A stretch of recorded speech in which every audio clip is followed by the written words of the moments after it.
عید کے بعد بڑی تیاری، کپتان اور پاکستانی ایک پیج پہ۔ نواز شریف دکھی آتما کیوں بنے ہوئے ہیں؟ ناظرین، ان تمام باتوں کے حوالے سے گفتگو کرتے ہوئے عمران ریاض نے اپنے حالیہ ویلاگ میں بتایا ہے کہ اپوزیشن کا عید کے بعد امن و امان پر آل پارٹیز کانفرنس بنانے کا فیصلہ ہوا ہے۔ تفصیلات میں عمران ریاض نے بتایا کہ قومی سلامتی کمیٹی کے اجلاس میں عدم شرکت کے بعد اپوزیشن اتحاد نے فیصلہ کر لیا ہے کہ عید کے بعد امن و امان کی صورتحال پر آل پارٹیز کانفرنس بلائی جائیں گی۔ اپوزیشن ذرائع نے بتایا کہ آل پارٹیز کانفرنس میں حکومت کے علاوہ تمام سیاسی جماعتوں کو دعوت دی جائے گی۔ اپوزیشن اتحاد نے تحریک کو منظم کرنے کے لیے مزید ضلعی کمیٹیاں بھی تشکیل دے دی ہیں۔ گزشتہ روز اجلاس میں باقاعدہ طور پر اس تحریک کی بنیادی ڈھانچے کی منظوری دی گئی ہے اور اپوزیشن اتحاد نے 3 ضلعی کمیٹیاں تشکیل دی ہیں۔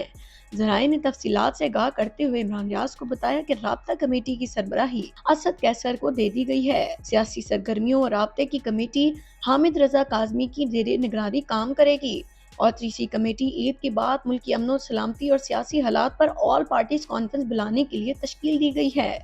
انہوں نے مزید بتایا کہ اپوزیشن اتحاد کی ممکنہ آل پارٹیز کانفرنس کمیٹی کی سربراہی لطیف کھوسہ کو دے دی گئی ہے۔ لطیف کھوسہ اپوزیشن کی دیگر جماعتوں سے مل کر آل پارٹیز کانفرنس بلائیں گے۔ ناظرین کرام، عمران ریاض نے اپنے ویلاگ میں اس اقدام کو سراہا ہے اور کہا ہے کہ یہ ایک اچھا قدم ہے اور اے پی سی عوامی امنگوں کی ترجمانی کرے گا۔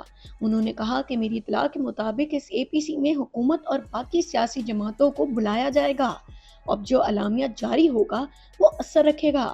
دوسری جانب عمران ریاض نے ایک سروے کروایا جس میں پوچھا گیا کہ کیا بلوچستان اور کے پی کے میں ایک نیا ملٹری آپریشن شروع ہونا چاہیے، جس میں سے 91% لوگوں نے کہا کہ آپریشن نہیں ہونا چاہیے جبکہ 9% لوگوں نے اس آپریشن کی حمایت کی ہے۔ یعنی ناظرین، یہ فیکٹ ظاہر کرتے ہیں کہ خیبر پختونخوا اور بلوچستان کی عوام اب مزید کسی بھی آپریشن کی حامل نہیں ہو سکتی۔ بلوچستان اور کے پی کے نے پاکستان میں ہونے والی دہشت گردی میں سب سے زیادہ نقصان اٹھایا ہے، کیونکہ خیبر پختونخوا اور بلوچستان کی حالات ہمیشہ سے ہی دہشت گردی کی وجہ سے بہت خراب رہے ہیں۔ بلوچی اور خیبر پختونخوا کی عوام سمیت وہاں کے سیاسی نمائندوں نے شہادتیں دے کر بلوچستان اور کے پی کے میں امن حاصل کیا تھا، لیکن امن آنے کے 3 سال بعد ہی دوبارہ سے کے پی کے حالات خراب ہوتے جا رہے ہیں۔ خیبر پختونخوا کی عوام میں ایک لاوا بھرا ہوا ہے۔ وہ چاہتے ہیں کہ جب اتنی قربانیوں کے بعد دہشت گردی ختم ہوئی تو ایک دفعہ پھر سے پاکستان میں دہشت گردی کیوں آئی، کون اس دہشت گردی کو لایا اور سیکیورٹی فورسز نے اس دہشت گردی کو واپس آتے ہوئے روکا کیوں نہیں۔ یہ وہ تمام سوالات ہیں جو اس وقت خیبر پختونخوا کی عوام اپنے سینوں میں دبائے ہوئی ہے اور وہ اکثر اپنے سیاسی رہنماؤں سے اس حوالے سے گفتگو بھی کرتے ہیں۔ ان کا کہنا ہے کہ اتنی شہادتوں کے باوجود بھی اگر ایک بار پھر دہشت گردی واپس آتی ہے تو ہم کسی بھی آپریشن کے لیے ساتھ نہیں دیں گے۔ عمران ریاض نے کہا کہ اپوزیشن کی جانب سے امن و امان کے حوالے سے آل پارٹیز کانفرنس بلانے کا فیصلہ بہترین ہے، کیونکہ اس وقت پاکستان کی تمام سیاسی جماعتوں کو تمام سیاسی اختلافات بلا کر اکٹھا ہو جانا چاہیے، کیونکہ پاکستان کے حالات ہر گزرتے دن کے ساتھ خراب ہو رہے ہیں اور حالات کی سنجیدگی کا یہ تقاضا ہے کہ تمام سیاسی جماعتیں ایک پلیٹ فارم پر جمع ہو کر پاکستان کے مسائل کا حل نکالیں، اور جب تک پاکستان کی تمام سیاسی جماعتیں اس معاملے کے لیے اکٹھے نہیں ہوں گی، پاکستان کے مسائل کا کوئی حل نہیں۔ اس وقت پاکستان کی سب سے بڑی سیاسی جماعت پاکستان تحریک انصاف ہے اور ان کے قائد بانی chairman P T I Imran Khan Pakistan میں بسنے والی عوام کی اکثریت کے حامی نمائندے ہیں۔ اگر عمران خان کو اس آل پارٹیز کانفرنس سمیت ملک کے اہم معاملات میں سٹیک نہیں دیا جائے گا تو پاکستان میں امن قائم نہیں ہو سکے گا، کیونکہ اگر آپریشن کرنے کا فیصلہ ہو بھی تو جب تک سیاسی قیادت اس کی حامی نہ بھر لے اور پاکستان میں سیاست میں سب سے بڑا سٹیک ہولڈر اس چیز کی حمایت نہ کرے، تب تک سیکیورٹی فورسز بھی اس آپریشن کو مکمل کرنے میں کامیاب نہیں ہو پائیں گی۔ لہٰذا عمران ریاض نے کہا کہ عمران خان کو جیل سے رہا کیا جائے اور تمام سیاسی اختلافات کو بلا کر محض پاکستان کی سالمیت کے خطرے کو ٹالنے کے لیے اہم فیصلے لیے جائیں۔ اس کے بعد عمران ریاض نے کہا کہ نواز شریف آج کل دکھی آتما بنے ہوئے ہیں اور اردلی حکومت کی کلاس لے رہے ہیں۔ وہ تمام تفصیلات آخر ہیں کیا؟ آج کی ولاگ میں عمران ریاض نے یہ سب بتایا۔ ناظرین، تفصیلات کچھ یوں ہیں کہ برطانوی حکومت کی تازہ ترین فہرست میں میاں نواز شریف کے صاحبزادے حسن نواز کو ٹیکس ڈیفالٹر قرار دے دیا گیا ہے۔ برطانوی ٹیکس اتھارٹی نے حسن نواز پر 5.2 ملین پاؤنڈ کا جرمانہ عائد کیا ہے۔ حسن نواز نے 5 اپریل 2015 سے 6 اپریل 2016 تک 9.4 ملین پاؤنڈ ٹیکس ادا نہیں کیا۔ حسن نواز کے خلاف برطانوی حکومت کی جانب سے کی گئی کارروائی کے بارے میں سرکاری ویب سائٹ پر تفصیلات شیئر کی گئی ہیں۔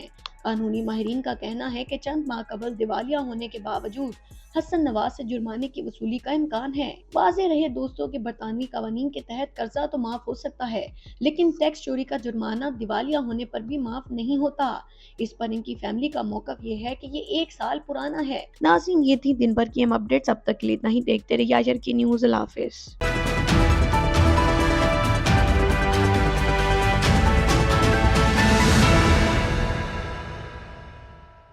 عید کے بعد بڑی تیاری، کپتان اور پاکستانی ایک پیج پہ۔ نواز شریف دکھی آتما کیوں بنے ہوئے ہیں؟ ناظرین، ان تمام باتوں کے حوالے سے گفتگو کرتے ہوئے عمران ریاض نے اپنے حالیہ ویلاگ میں بتایا ہے کہ اپوزیشن کا عید کے بعد امن و امان پر آل پارٹیز کانفرنس بنانے کا فیصلہ ہوا ہے۔ تفصیلات میں عمران ریاض نے بتایا کہ قومی سلامتی کمیٹی کے اجلاس میں عدم شرکت کے بعد اپوزیشن اتحاد نے فیصلہ کر لیا ہے کہ عید کے بعد امن و امان کی صورتحال پر آل پارٹیز کانفرنس بلائی جائیں گی۔ اپوزیشن ذرائع نے بتایا کہ آل پارٹیز کانفرنس میں حکومت کے علاوہ تمام سیاسی جماعتوں کو دعوت دی جائے گی۔ اپوزیشن اتحاد نے تحریک کو منظم کرنے کے لیے مزید ضلعی کمیٹیاں بھی تشکیل دے دی ہیں۔ گزشتہ روز اجلاس میں باقاعدہ طور پر اس تحریک کی بنیادی ڈھانچے کی منظوری دی گئی ہے اور اپوزیشن اتحاد نے 3 ضلعی کمیٹیاں تشکیل دی ہیں۔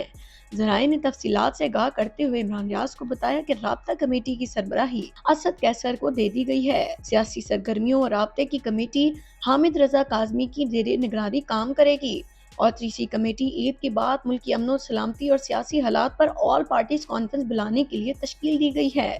انہوں نے مزید بتایا کہ اپوزیشن اتحاد کی ممکنہ آل پارٹیز کانفرنس کمیٹی کی سربراہی لطیف کھوسہ کو دے دی گئی ہے۔ لطیف کھوسہ اپوزیشن کی دیگر جماعتوں سے مل کر آل پارٹیز کانفرنس بلائیں گے۔ ناظرین کرام، عمران ریاض نے اپنے ویلاگ میں اس اقدام کو سراہا ہے اور کہا ہے کہ یہ ایک اچھا قدم ہے اور اے پی سی عوامی امنگوں کی ترجمانی کرے گا۔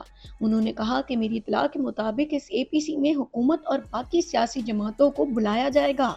اب جو اعلامیہ جاری ہوگا وہ اثر رکھے گا۔ دوسری جانب عمران ریاض نے ایک سروے کروایا جس میں پوچھا گیا کہ کیا بلوچستان اور کے پی کے میں ایک نیا ملٹری آپریشن شروع ہونا چاہیے، جس میں سے 91% لوگوں نے کہا کہ آپریشن نہیں ہونا چاہیے، جبکہ 9% لوگوں نے اس آپریشن کی حمایت کی ہے۔ یعنی ناظرین، یہ فیکٹ ظاہر کرتے ہیں کہ خیبر پختونخوا اور بلوچستان کی عوام اب مزید کسی بھی آپریشن کی حامل نہیں ہو سکتی۔ بلوچستان اور کے پی کے نے پاکستان میں ہونے والی دہشت گردی میں سب سے زیادہ نقصان اٹھایا ہے، کیونکہ خیبر پختونخوا اور بلوچستان کی حالات ہمیشہ سے ہی دہشت گردی کی وجہ سے بہت خراب رہے ہیں۔ بلوچی اور خیبر پختونخوا کی عوام سمیت وہاں کے سیاسی نمائندوں نے شہادتیں دے کر بلوچستان اور کے پی کے میں امن حاصل کیا تھا، لیکن امن آنے کے 3 سال بعد ہی دوبارہ سے کے پی کے حالات خراب ہوتے جا رہے ہیں۔ خیبر پختونخوا کی عوام میں ایک لاوا بھرا ہوا ہے۔ وہ چاہتے ہیں کہ جب اتنی قربانیوں کے بعد دہشت گردی ختم ہوئی تو ایک دفعہ پھر سے پاکستان میں دہشت گردی کیوں آئی، کون اس دہشت گردی کو لایا اور سیکیورٹی فورسز نے اس دہشت گردی کو واپس آتے ہوئے روکا کیوں نہیں؟ یہ وہ تمام سوالات ہیں جو اس وقت خیبر پختونخوا کی عوام اپنے سینوں میں دبائے ہوئی ہے